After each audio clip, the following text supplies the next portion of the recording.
سيدنا مولانا محمد اللهم صل على سيدنا مولانا محمد وعلى آل سيدنا مولانا محمد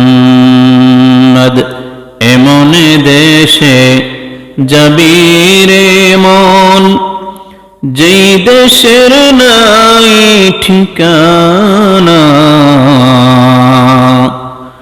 এমন জায়গায় শুইবিরে মন যেই জায়গার নাই বিছানা আল্লাহুম্মা সাল্লি আলা সাইয়্যিদিনা মাওলানা মুহাম্মদ ওয়া আলা আলি সাইয়্যিদিনা মাওলানা মুহাম্মদ বালাগাল উলা بكماله كشف الدجى بجماله حسنت جميع خصاله صلوا عليه وآله لا إله إلا الله لا إله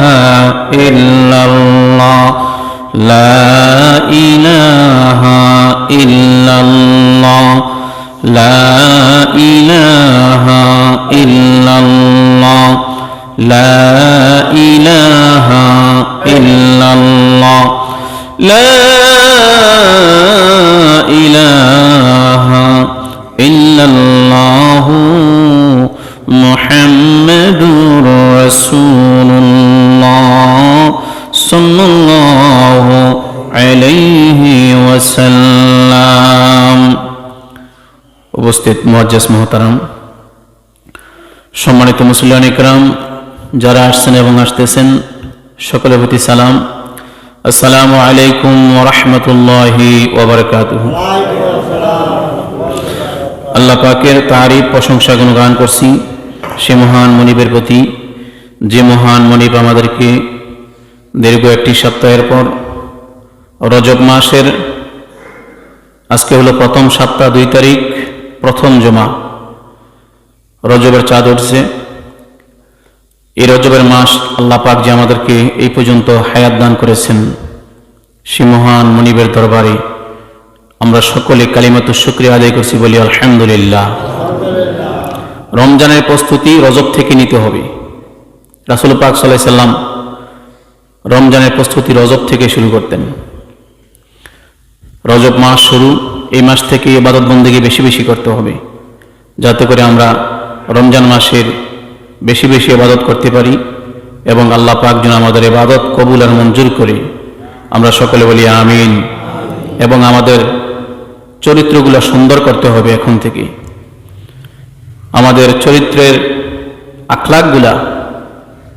আখলাকে হামিদাগুলো আমাদের চরিত্রের মধ্যে আনতে হবে। আর আখলাকে জামিমার নিন্দনীয় গুণগুলো আমাদের চরিত্র থেকে ডিলিট করতে হবে। আমাদের রমজানের প্রস্তুতি গ্রহণ করতে হবে। এখন থেকে রমজানের প্রস্তুতি, চরিত্র সুন্দর। আখলাক মানুষের 2 ধরনের থাকে। 1 নম্বরে আখলাকে হামিদা, 2 নম্বরে আখলাকে জামিমা।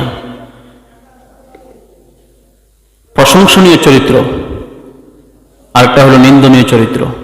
2টা চরিত্র মানুষের মধ্যে রয়েছে। আখলাকে হামিদাগুলো আমাদেরকে গ্রহণ করতে হবে রমজানের প্রস্তুতি স্বরূপ। আখলাকে জামিমাগুলো আমাদের চরিত্র থেকে ডিলিট করতে হবে যদি রমজানের নিয়ামত আমরা পেতে চাই। রমজানের নিয়ামত আমাদেরকে পেতে গেলে এই মাস থেকে প্রস্তুতি গ্রহণ করতে হবে।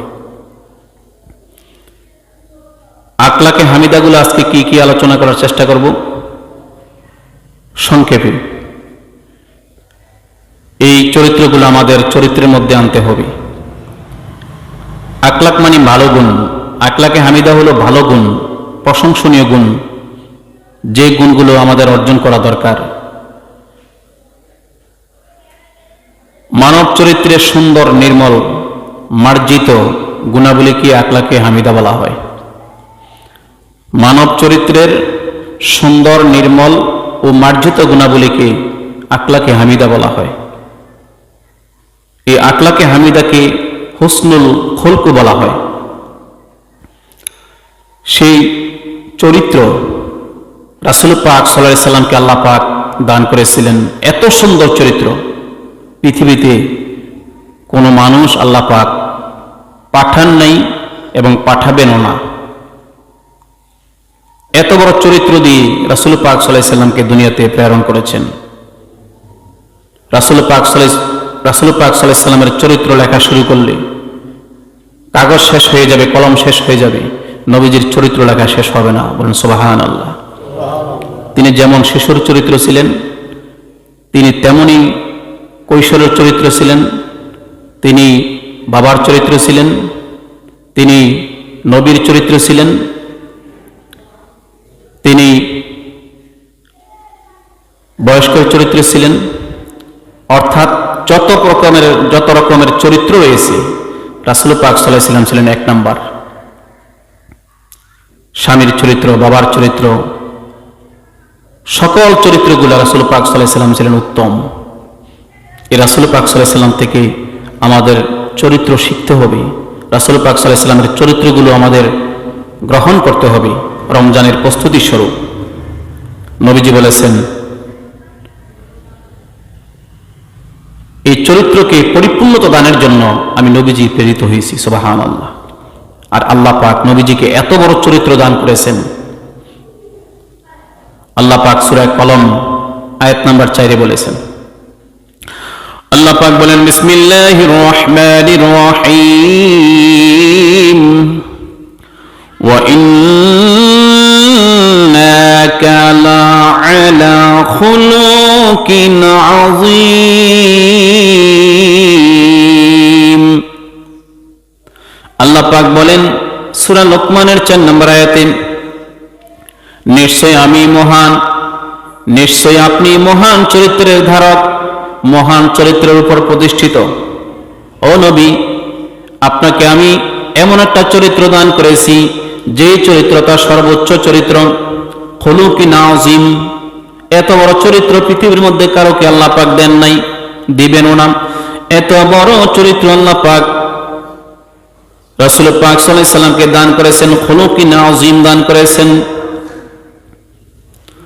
নবীজি সাল্লাল্লাহু আলাইহি ওয়াসাল্লাম বলেছেন হাদিস মুবারকের মধ্যে, বাইহাকী শরীফের হাদিস, নবীজি বলেছেন, ইন্নামা বুইসতু লিউতাম্মিমাল আখলাক।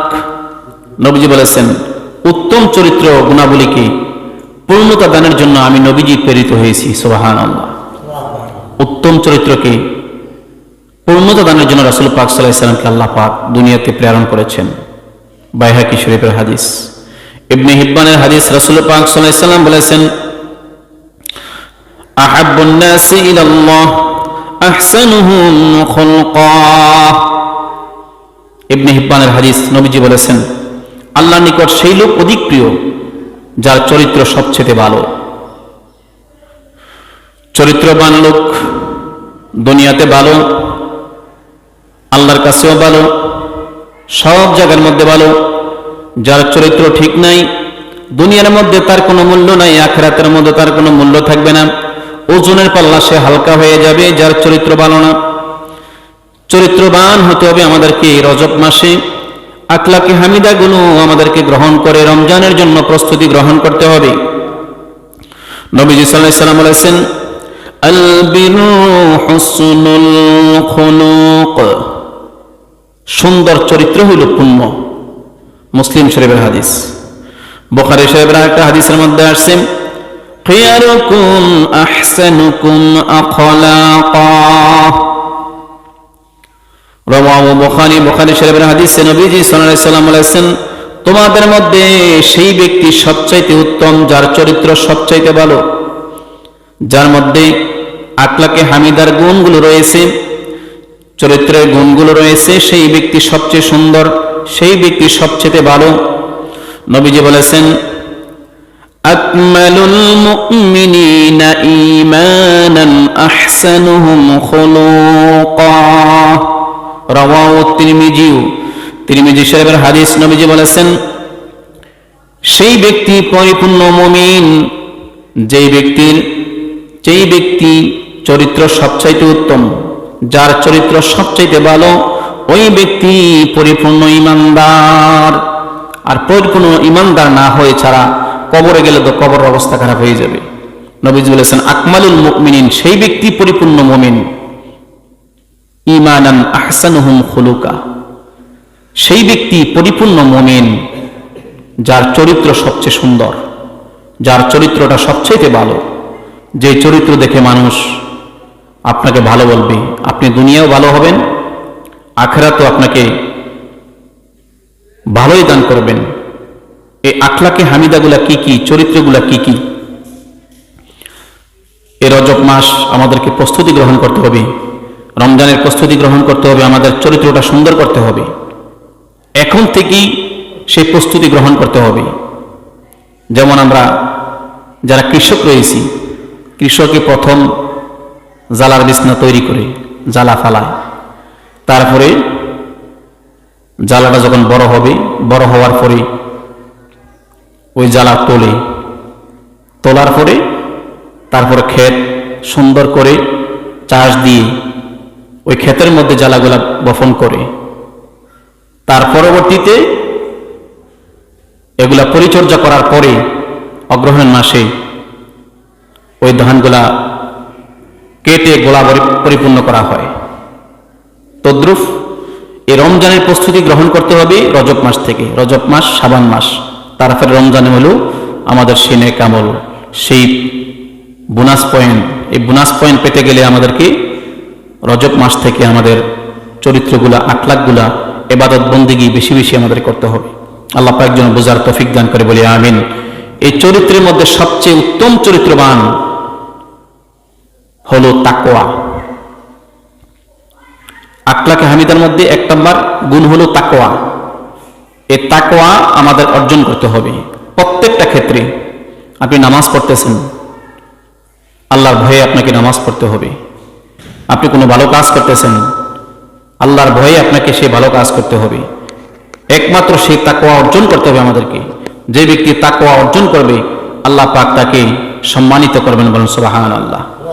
সূরা হুজরাতের মধ্যে আল্লাহ পাক বলেন, ইন্না আকরামাকুম ইনদাল্লাহি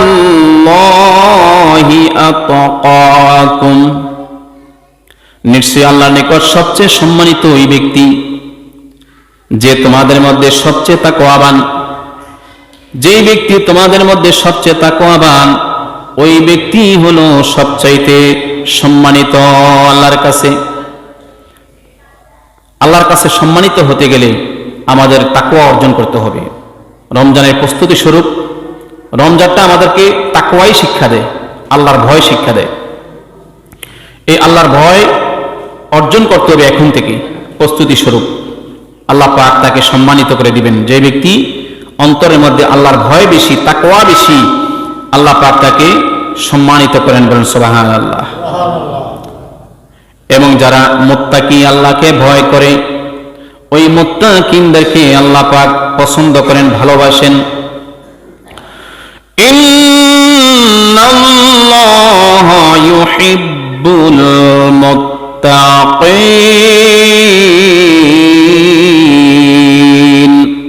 সূরা তাওবার 4 নম্বর আয়াতে আল্লাহ তাআলা বলেন, নিশ্চয়ই আল্লাহ পাক মুত্তাকিদেরকে মহব্বত করেন, ভালোবাসে। যারা বেশি বেশি আল্লাহকে ভয় করে, যারা বেশি বেশি আল্লাহর জন্য কাঁদে, ভয়ে, ওই মুত্তাকিদেরকে আল্লাহ পাক পছন্দ করেন এবং ভালোবাসেন। আল্লাহ রাব্বুল আলামিন সূরা নাবার 31 নম্বর আয়াতে আল্লাহ পাক বলেন, ইন্না লিল মুত্তাকিনা মাফাজা। নিশ্চয়ই মুত্তাকিনদের জন্য রয়েছে সফলতা। যারা আল্লাহকে মহাব্বত করবে, আল্লাহর জন্য কাঁদবে, আল্লাহকে ভয় করবে, ওই মুত্তাকিদের জন্য রয়েছে সফলতা। এই সফলতা অর্জন করতে গেলে, আল্লাহর মহাব্বত অর্জন করতে গেলে, আল্লাহর কাছে সম্পূর্ণ সম্মানিত হতে গেলে আমাদেরকে মুত্তাকি হইতে হবে। ইত্তাকুল্লাহ, আল্লাহর ভয় আমাদের অন্তরের মধ্যে পয়দা করতে হবে। প্রত্যেকটা ক্ষেত্রে রজব মাসে রমজানের প্রস্তুতি আমাদের গ্রহণ করতে হবে। আর 1 মাস 28 দিন রমজান, এই 1 মাস 28 দিনের মধ্যে আমাদেরকে বেশি বেশি ইবাদত বন্দেগী করে এখন থেকে আমাদের প্রস্তুতি গ্রহণ করতে হবে, যাতে করে আমরা রমজানের রোজাগুলো রমজান মাসে বেশি বেশি ইবাদত বন্দেগী করতে পারি। আল্লাহ পাক যেন আমাদের তৌফিক ভিক্ষা দান করে, আমরা সকলে বলি আমিন। রমজানের প্রস্তুতি স্বরূপ আমাদের ওয়াদা পালনগুলো আমাদের বেশি বেশি করতে হবে।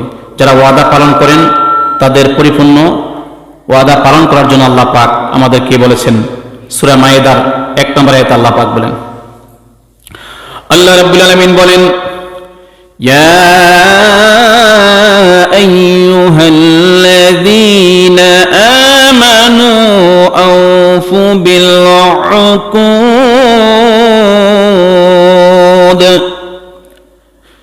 আল্লাহ পাক বলেন, হে ঈমানদারগণ, তোমরা অঙ্গীকার পূর্ণ করো, ওয়াদা পূর্ণ করো। ওয়া আওফু বিল আহদি, তোমরা প্রতিশ্রুতি পালন করো। ইন্নাল আহদা কানা মাসউলা, নিশ্চয়ই প্রতিশ্রুতি সম্পর্কে তোমাদেরকে জিজ্ঞাসা করা হবে। এই জন্য তোমরা প্রতিশ্রুতি তোমরা গ্রহণ করো, প্রতিশ্রুতিগুলো তোমরা পালন করো। বনী ইসরাইলের 34 নম্বর আয়াতে আল্লাহ পাক বলেন, তোমরা প্রতিশ্রুতি পালন করো। আর সূরা মায়েদার মধ্যে আল্লাহ পাক বলেন, সূরা মায়েদার 1 নম্বর আয়াতে, হে ঈমানদার, তোমরা অঙ্গীকার পূর্ণ করো। আর সূরা বনী ইসরাইলের 34 নম্বর আয়াতে বলেছেন, ওয়া আউফু বিল আহদি, তোমরা প্রতিশ্রুতি পালন করো, ওয়াদা পালন করো। নিশ্চয়ই প্রতিশ্রুতি সম্পর্কে, সেই প্রতিশ্রুতির সম্পর্কে তোমাদেরকে প্রশ্ন করা হবে, জিজ্ঞাসা করা হবে, তোমরা প্রতিশ্রুতি দিয়েছিলা, সেই প্রতিশ্রুতি তোমরা পালন করছো কিনা। হাদিসের মধ্যে মুসনাদে আহমদের হাদিস, রাসূল পাক সাল্লাল্লাহু আলাইহি সাল্লাম বলেছেন, লা দীনা লিমান লা আহদা লাহু। মুসনাদে আহমদের হাদিস, রাসূল পাক সাল্লাল্লাহু আলাইহি সাল্লাম বলেছেন, যে ব্যক্তি ওয়াদা পালন করে না তার কোনো দিন নাই, তার কোনো ধর্ম নাই। যে ব্যক্তি ওয়াদা পালন করে না তার দিন নাই, তার কোনো ধর্ম নাই। এই জন্য আমাদের প্রতিশ্রুতি পরিপূর্ণ করতে হবে। প্রতিশ্রুতি যারা দিয়েছেন, অনেকে প্রতিশ্রুতি দিয়েছে, মসজিদের মধ্যে একটা ফ্যান দেব, মসজিদের ওইটা করে দেব, ওইটা করে দেব, মসজিদের মধ্যে একটু জায়গা দেব, বা মসজিদের বিভিন্ন জিনিস দেব, অনেকে মনে নাই বা দেন না। এই প্রতিশ্রুতিগুলা পরিপূর্ণ করেন, না হয় কিয়ামতের দিন আপনাদেরকে আল্লাহর দরবারে জবাবদিহি করতে হবে। আল্লাহ পাক যেন আমাদের সকলকে এই প্রতিশ্রুতি পালন করার তৌফিক ভিক্ষা দান করে, বলি আমিন। আমরা ওয়াদা পালন করব, ভালো কাজের ওয়াদা অবশ্যই পালন করতে হবে, না হয় কিয়ামতের ময়দানে আল্লাহর দরবারে আপনি জবাবদিহি করতে হবে। 3 নম্বর আখলাকে হামিদার গুণ হলো সত্যবাদিতা। সত্যবাদী আমাদেরকে হতে হবে। আল্লাহ পাক পবিত্র কোরআনে বলেছেন, সূরা আহজাবের 70 নম্বর আয়াতে বলেছেন, ইয়া আইয়ুহাল্লাযীনা আমানুত্তাকুল্লাহা ওয়া কুলু কাওলান সাদীদা। সূরা আহজাবের 70 নম্বর আয়াতে আল্লাহ পাক বলেন, হে ঈমানদারগণ, ও ঈমানদাররা, তোমরা আল্লাহকে ভয় করো এবং সঠিক সত্য কথা বলো। আল্লাহকে ভয় করো, ইত্তাকুল্লাহ, আমানুত্তাকুল্লাহ, তোমরা আল্লাহকে ভয় করো। ওয়া কুলু কাওলান সাদীদা, সত্য কথা বলো। এবং সূরা মায়েদার 119 নম্বর আয়াতে আল্লাহ পাক বলেছেন, হাযা ইয়াউমু ইয়ানফাউ সাদিকিনা সিদকুহুম। আল্লাহ পাক বলেন, এই তো সেই দিন, যেই দিন সত্যবাদীদেরকে তাদের সত্যবাদিতার বিশেষ উপহার দান করা হবে। সেই বিশেষ উপহারটা হলো লাহুম জান্নাত, তাদের জন্য রয়েছে জান্নাত। বলেন সুবহানাল্লাহ। আল্লাহ পাক বলেন, এই তো সেই দিন, হাজা ইয়াউম, এই তো সেই দিন যেই দিন সত্যবাদীদেরকে আল্লাহ পাক পুরস্কার দান করবেন। এই পুরস্কারটা হবে লাহুম জান্নাত, তাদের জন্য রয়েছে জান্নাত। সূরা মায়েদার 119 নম্বর আয়াতে আল্লাহ পাক বলেন। রাসূল পাক সাল্লাল্লাহু আলাইহি সাল্লাম বলেছেন, ও আমার উম্মতরা, তোমরা সত্যবাদী হও, কেননা সত্য পুণ্যের পথ দেখায় আর পুণ্য জান্নাতের পথে পরিচালিত করে। বুখারী এবং মুসলিম শরীফের হাদিস। এই জন্য আমাদেরকে সত্যবাদী হইতে হবে। সত্য নিয়ে যাবে পুণ্যের দিকে, আর পুণ্যে নিয়ে যাবে জান্নাতের দিকে। এই জান্নাতে আমরা সকলে যেতে চাই।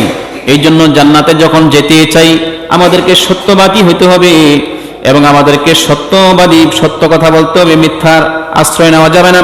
রাসূল পাক সাল্লাল্লাহু আলাইহি ওয়াসাল্লাম উম্মতদেরকে উৎসাহিত করেছেন সত্যবাদী হওয়ার জন্য।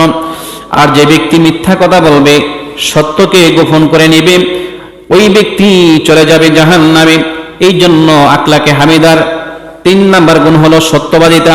রমজানের আগে আমাদেরকে বেশি বেশি সত্যবাদী হইতে হবে। এই আখলাকে হামিদার গুণগুলো আমাদেরকে অর্জন করতে হবে।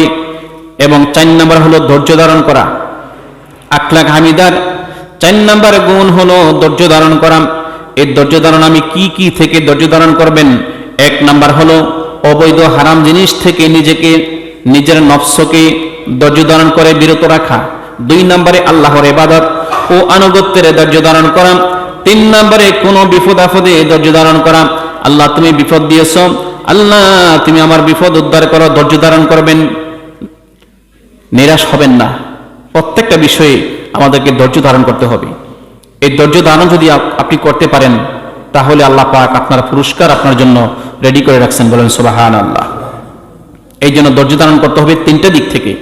1 নম্বরে অবৈধ হারাম জিনিস থেকে নিজের নফসকে ধৈর্য ধারণ করে বিরত রাখতে হবে। 2 নম্বরে আল্লাহর ইবাদত আনুগত্যে ধৈর্য ধারণ করতে হবে এবং যে কোনো বিপদে আপদে ধৈর্য ধারণ করতে হবে। আল্লাহর ইবাদত করার জন্য আসছি, নামাজের জন্য আসছি, ধৈর্য ধারণ করে বসতে হবে, ধৈর্য ধারণ করে সুন্দর করে নামাজটা পড়তে হবে। আমরা অনেকে নামাজগুলো আদায় করি তাড়াহুড়া করে, সূরা কেরাত কি পড়ি নিজেই জানি না, কখন আলহামদুলিল্লাহ বলি, কখন সূরা কেরাত পড়ি। আর ইমামের সাথে পড়লে তো কিছু কিছু আছে, আত্মায়াতু কোন সময় পড়ে, আল্লাহুম্মা সাল্লি আলা বারাকাল্লাহ কোন সময় পড়ে, তাড়াতাড়ি পড়া হুজুর ইয়া দেয় যে হুজুর আমার পড়া শেষ, সালাম ফিরে এলো। যে ব্যক্তি এই নিয়তে কাজ দেয় আত্মায়াতু পড়ার পরে, যদি এই নিয়ত থাকে তাহলে আপনার নামাজ বাদ, আবার প্রথম থেকে পড়তে হবে। এই কাজগুলা করবেন না। আত্তাহিয়াতু, আল্লাহুম্মা সাল্লি আলা, আল্লাহুম্মা বারিক আলা, আল্লাহুম্মা ইন্নী জালামতু, এগুলা সুন্দর করে সহি শুদ্ধভাবে সুন্দর করে আস্তে আস্তে করে ধীর স্থিরভাবে এগুলো আদায় করবেন। এবং নামাজের মধ্যে সূরাগুলা কেরাতগুলা সুন্দরভাবে আদায় করবেন। সুবহানা রাব্বিয়াল আযীম, সুবহানা রাব্বিয়াল আযীম, সুবহানা রাব্বিয়াল আযীম, সুন্দর করে 3 বার, কমে 3 বার, এরপরে 5 বার 7 বার, যে যা পারেন এগুলা বলবেন। আল্লাহ পাক যেন আমাদের সকলকে তৌফিক দান করে, বলি আমিন। এই জন্য আল্লাহর ইবাদত আনুগত্যে ধৈর্য ধারণ করা, ইবাদতের ক্ষেত্রে ধৈর্য ধারণ করে সুন্দর করে ইবাদতগুলো আমাদেরকে করতে হবে। আল্লাহ পাক যেন আমাদের সকলকে তৌফিক ভিক্ষা দান করে, বলি আমিন। যে কোনো বিপদে আপদে ধৈর্য ধারণ করবেন। আল্লাহর দিকে তাকিয়ে থাকবেন, আল্লাহ তুমি আমাকে বিপদ দিয়েছো, আবার উদ্ধার করবা। আল্লাহর দিকে থাকবেন, আল্লাহর দিকে মনোনিবেশন থাকবেন। আল্লাহ পাক আপনার ধৈর্যের কারণে, সে ধৈর্যের বিনিময়ে আল্লাহ পাক আপনাদেরকে জান্নাত দান করবেন, বলেন আমিন। সূরা জুমারের 10 নম্বর আয়াতে আল্লাহ পাক বলেন, ইন্নামা ইউআফফাস সাবিরুনা আজরাহুম বিগাইরি হিসাব। সূরা জুমারের 10 নম্বর আয়াতে আল্লাহ পাক বলেন, যারা দুনিয়াতে ধৈর্যশীল, অবশ্যই ধৈর্যশীলদেরকে তাদের প্রতিদান অগণিত দেওয়া হবে। যারা ধৈর্যশীল, আল্লাহ পাক বলেন সূরা জুমারের 10 নম্বর আয়াতে, যে দুনিয়ার মধ্যে যারা ধৈর্য ধারণ করবে, বিপদে আপদে সকল ক্ষেত্রে ধৈর্য ধারণ করবে, আল্লাহ পাক তাদেরকে অগণিত প্রতিদান দান করবেন, বলেন সুবহানাল্লাহ। যেই অগণিত ধৈর্য, অগণিত প্রতিদান আপনি গণে শেষ করতে পারবেন না, এমন প্রতিদান আল্লাহ পাক আপনাকে দান করবেন। 5 নম্বরে শালীনতা, লজ্জাশীলতা। আখলাকে হামিদার 5ম নম্বর গুণ হলো শালীনতা, লজ্জাশীলতা, কথাবার্তায় শালীনতা। 2 নম্বরে আচার আচরণে শালীনতা। 3 নম্বরে পোশাক পরিচ্ছদে শালীনতা। এগুলোর মধ্যে শালীনতা বজায় রেখে চলার চেষ্টা করবেন, তাহলে আখলাকে হামিদার গুণ আমাদের মধ্যে অর্জন হবে। কথাবার্তা বলতেছি, সুন্দরভাবে কথাবার্তা বলবেন, অশালীন কথা বলবেন না। আচার আচরণে শালীনতা, আচার আচরণ করবেন শালীনতার সাথে। পোশাক পরিচ্ছদ ব্যবহার করবেন, পোশাক পরিচ্ছদ পরবেন শালীনতার পোশাক। এই শালীনতার পোশাক যদি আপনি না পরেন, তাহলে আপনি আখলাকে হামিদার অন্তর্গত হইতে পারলেন না, আখলাকে হামিদা গ্রহণ করতে পারলেন না। এই জন্য মসজিদে যখন নামাজ পড়ার জন্য আসবেন, পাঞ্জাবি পরিধান করে আসার চেষ্টা করবেন। প্যান্ট শুট এগুলা পরে মসজিদের মধ্যে যাবেন না, কারণ আপনি যখন প্যান্ট পরে সেজদা করবেন, পিছন দিকে আরেকজন যেই থাকবে তার নামাজ ছুটে দেবে। আপনি যখন সেজদা করবেন, সে যদি দাঁড়ানো থাকে বা কোনো থাকে, হের নামাজ ছুটে দেবে, এর মন যাবে আপনার দিকে। এই জন্য পাঞ্জাবি পরিধান করে মসজিদের মধ্যে আসার চেষ্টা করবেন, যাতে করে আমাদের অঙ্গ প্রত্যঙ্গগুলা ঢাকা থাকে এবং শালীনতার পোশাক থাকে। প্যান্ট শুট এগুলা ঢিলাঢালা পোশাক পরার চেষ্টা করবেন। আল্লাহ পাক যেন আমাদের সকলকে বুঝার, আমল করার তৌফিক ভিক্ষা দান করে। সকলে বলি আমিন। পোশাক পরিচ্ছদ এগুলা শালীনতার সাথে নিজেও বানাবেন, কিনবেন, ছেলে মেয়েদেরকে দিবেন। আল্লাহ পাক যেন বুঝার তৌফিক দান করে, বলি আমিন। এবং যারা রাসূল পাক সাল্লাল্লাহু আলাইহি ওয়াসাল্লাম বলেছেন, যাদের এই শালীনতা, লজ্জাশীলতা যাদের আছে, তাদের সম্পর্কে সুনানে নাসাইর হাদিস, রাসূল পাক সাল্লাল্লাহু আলাইহি ওয়াসাল্লাম বলেছেন, আল হায়াউ শুবাতু মিনাল ঈমান। লজ্জাশীলতা হলো ঈমানের একটা শাখা। যার মধ্যে লজ্জাশীলতা নাই, তার ঈমানের একটা শাখা নাই। নবীজি বলেছেন, মুসলিম শরীফের হাদিস, আল হায়াউ খায়রু কুল্লুহু। লজ্জাশীল পুরোটাই হলো কল্যাণময়। এই জন্য আমাদের লজ্জাশীল থাকতে হবে। রাসূল পাক সাল্লাল্লাহু আলাইহি ওয়াসাল্লাম একটা হাদিসের মধ্যে বলেছেন, আল হায়াউ মিনাল ঈমান। লজ্জা হলো ঈমানের একটা অংশ। ওয়াল ঈমানু ফিল জান্নাহ। আর ঈমানদার জান্নাতে যাইবে, বলেন সুবহানাল্লাহ। নবীজি বলেছেন, লজ্জাশীল হলো ঈমানের একটা অংশ, আর যার ঈমান আছে ওই ব্যক্তি যাবে জান্নাতে, বলেন সুবহানাল্লাহ। ওয়াল বাজাউল জাফাউ। লজ্জাশীলতা হলো অত্যাচার। নবী সাল্লাল্লাহু আলাইহি ওয়াসাল্লাম বলেছেন, ওয়াল জাফাউ ফিন্নার। আর অত্যাচারী হলো জাহান্নামে যাবে। এই জাহান্নামে যাওয়ার জন্য যারা জাহান্নামে যাবে অত্যাচারী, নবীজি বলেছেন লজ্জাশীলতা হলো অত্যাচার, এক ধরনের অত্যাচার, আর সে অত্যাচারী লোক হলো জাহান্নামে যাবে। মুসলিম শরীফের হাদিস। এই জন্য আমাদেরকে কথাবার্তায় শালীনতা অর্জন করতে হবে, আচার আচরণে শালীনতা অর্জন করতে হবে, পোশাক পরিচ্ছদে আমাদেরকে শালীন পোশাক পরিচ্ছদ গ্রহণ করতে হবে। আল্লাহ পাক যেন আমাদের সকলকে বোঝার, আমল করার তৌফিক দান করে, বলি আমিন। 6 নাম্বার হলো সৃষ্টির প্রতি দয়া করা আখলাকে হামিদার একটা অন্তর্গত।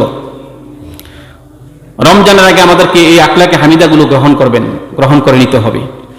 নবীজি বলেছেন, সে আখলাকে হামিদাগুলো গ্রহণ করার জন্য, আখলাকে জামিমাগুলো ডিলিট করার জন্য, তিরমিজি শরীফের হাদিস, রাসূল পাক সাল্লাল্লাহু আলাইহি ওয়াসাল্লাম বলেছেন, আর রাহিমুনা ইয়ারহামুহুমুর রহমান। এই দুনিয়ার জমিনে যারা দয়াশীল লোকদের প্রতি দয়াশীল, যারা আল্লাহ রহম করেন তাদের প্রতি, যারা মানুষের প্রতি দয়া করে, লোকের প্রতি দয়া করে, আল্লাহ পাক তাদেরকে দয়া করে। আর রাহিমুনা ইয়ারহামুর রহমান। রহমান দয়াময়, তিনি দয়া করেন তাদের প্রতি যারা মানুষের প্রতি দয়া করে। এবং রাসূল পাক সাল্লাল্লাহু আলাইহি ওয়াসাল্লাম বলেছেন, সৃষ্টির প্রতি যারা দয়া করে, আল্লাহ পাক তাদের প্রতি দয়া করে। ইরহামু মান ফিল আরদ। তোমরা বিশ্ববাসীর প্রতি দয়াশীল হইলে, ইয়ারহামকুম মান ফিস সামাই। আল্লাহ পাক তোমাদের প্রতি দয়াশীল হবেন। যারা এই দুনিয়ার জমিনে যত সৃষ্টি জগৎ আছে, এই সৃষ্টির প্রতি যারা দয়া দেখাবে, আল্লাহ পাকও তাদেরকে দয়া দেখাবে। তিরমিজি শরীফের হাদিস। তাহলে এই পৃথিবীর মধ্যে যত সৃষ্টি রয়েছে, 18,000 মাখলুকাত সৃষ্টি রয়েছে এই পৃথিবীর জমিনে, আপনি যদি সেই সৃষ্টির প্রতি দয়া দেখান, আল্লাহ পাকও আপনার প্রতি দয়া দেখাবে। নবীজি বলেছেন, বুখারী শরীফের হাদিস, লা ইয়ারহামুল্লাহু মান লা ইয়ারহামুন নাস। যে ব্যক্তি মানুষের প্রতি দয়া করে না, আল্লাহ পাক তার প্রতি দয়া করে না। বুখারী শরীফের হাদিস। এই জন্য মানুষের প্রতি দয়া দেখাবেন, মানুষের প্রতি আন্তরিকতা করবেন, আল্লাহ পাকও আপনার প্রতি দয়া দেখাবে। আপনি যখন কিয়ামতের ময়দানে ধরা খেয়ে যাবেন, আপনি মানুষের প্রতি দয়া দেখানোর কারণে, আপনি মানুষের প্রতি আন্তরিকতা দেখানোর কারণে আল্লাহ পাক আপনার প্রতি দয়া দেখাবে। সুবহানাল্লাহ। এই জন্য আমাদেরকে বেশি বেশি আন্তরিকতা থাকতে হবে, আমাদেরকে বেশি বেশি মানুষের প্রতি, সৃষ্টির প্রতি রহম করতে হবে, সহানুভূতি দেখাইতে হবে। আল্লাহ পাকও আমাদের প্রতি সহানুভূতি হবেন। এই চরিত্র আখলাকে হামিদার এই গুণগুলো আমাদেরকে অর্জন করতে হবে। আখলাকে হামিদার গুণ যদি আমরা অর্জন না করি তাহলে আমরা থাকবো চরিত্রহীন। এই চরিত্রহীন লোকদের কাছে তাকওয়া নাই, চরিত্রহীন লোকদের কাছে ওয়াদা পালন নাই, চরিত্রহীন লোকদের কাছে সত্যবাদিতা নাই, ধৈর্য নাই, শালীনতা লজ্জাশীলতা নাই, সৃষ্টির প্রতি দয়া নাই, এবং মুখ লজ্জাস্থানের হেফাজত নাই, আমানত রক্ষা নাই। এগুলো হলো আখলাকে হামিদার গুণ। এই গুণগুলো আমাদেরকে অর্জন করতে হবে। আল্লাহ পাক যেন আমাদের সকলকে তৌফিক দান করে, সকলে বলি আল্লাহুম্মা আমিন। 7 নাম্বার হলো মুখ এবং লজ্জাস্থানের হেফাজত করা।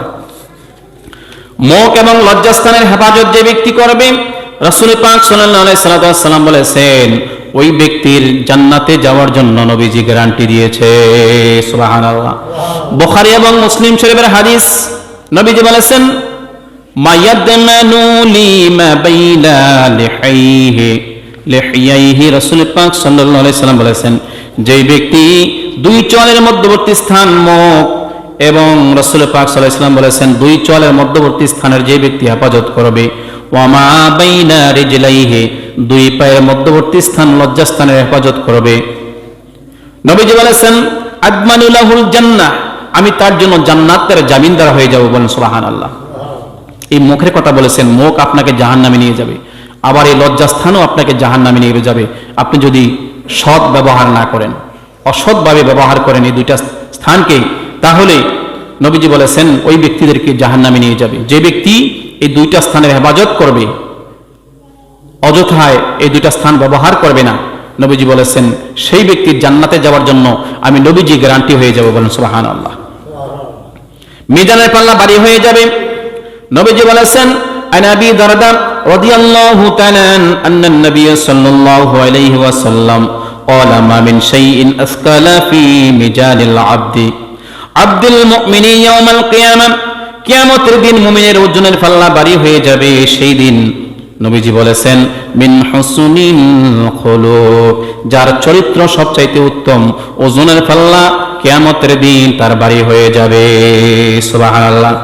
নবীজি বলেছেন ওয়া ইন্নাল্লাহা ইউবগিদু ফাহিশাল বাজাই, নিশ্চয় আল্লাহ অশ্লীলবাসীকে, চরিত্রহীনকে আল্লাহ পাক ঘৃণা করে। যারা অশ্লীল ভাষা ব্যবহার করে, চরিত্রহীন মানুষ যারা, তাদেরকে আল্লাহ পাক ঘৃণা করে। এই জন্য আমাদেরকে চরিত্র সুন্দর করতে হবে। যদি আমাদের চরিত্রটা সুন্দর থাকে, নবীজি বলেছেন তার ওজনের পাল্লা ভারী হয়ে যাবে কিয়ামতের দিন। যখন আল্লাহ পাক আপনার আমার ওজনের পাল্লা যখন ওজন করবেন, নেকের পাল্লা বদের পাল্লা যখন ওজন করবেন, আপনার ওজনের পাল্লা ভারী হয়ে যাবে যদি আপনার কাছে এই গুণগুলো থাকে। আল্লাহ পাক যেন আমাদের সকলকে এই গুণগুলো অর্জন করার তৌফিক দান করে। আমরা সকলে বলে আমিন। এবং রাসূল পাক সাল্লাল্লাহু আলাইহি সাল্লাম বলেছেন, আরেকটা হাদিস আলোচনা করে শেষ করে দিচ্ছি। নবীজি বলেছেন আন আবি হুরায়রা রাদিয়াল্লাহু তাআলা قال سئل رسول الله صلى الله عليه وسلم أن أكثر ما يدخل الناس جنة। নবী সাল্লাল্লাহু আলাইহি সাল্লাম বলেছেন কোন আমল মানুষ সবচেয়ে মানুষ জান্নাতের দিকে নিয়ে যাবে, কোন আমল মানুষকে সবচেয়ে বেশি জান্নাতের দিকে নিয়ে আসে, সেটা হলো ক্বালা তাকওয়াল্লাহ, ওইটা হলো আল্লাহ তাআলার ভয়। 2 নম্বরে ওয়া হুসনুল খুলুক, যেটা হলো সৎ চরিত্র। আল্লাহর ভয় এবং সৎ চরিত্র যার মধ্যে যাবে, সেই ব্যক্তিকে আল্লাহ পাক জান্নাত দান করে দিবে। সুবহানাল্লাহ। নবীজি সাল্লাল্লাহু আলাইহি ওয়াসাল্লাম বলেছেন ওয়াসুইলা আন আকসারা মা ইউদখিলুন নাসান নারি ক্বালা আল ফামুল ওয়াল ফারাজ।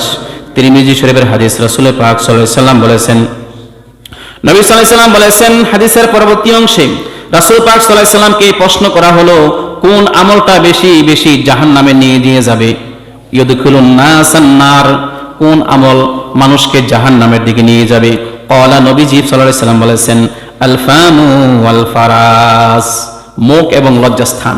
এই দুইটা জিনিসই মানুষকে জাহান্নামের দিকে নিয়ে যাবে। কারণ এই দুইটা জিনিস যদি মানুষ অপচয় করে, অপব্যবহার করে, তাহলে সেই মানুষটাকে আল্লাহ পাক জাহান্নাম দিবেন। এই জন্য নবীজি সাল্লাল্লাহু আলাইহি ওয়াসাল্লাম বলেছেন, যে ব্যক্তি দুই স্থানের মুখ এবং লজ্জাস্থানের হেফাজত করবে, আমি নবীজি তার জন্য জান্নাতের গ্যারান্টি হয়ে যাব। বলুন সুবহানাল্লাহ।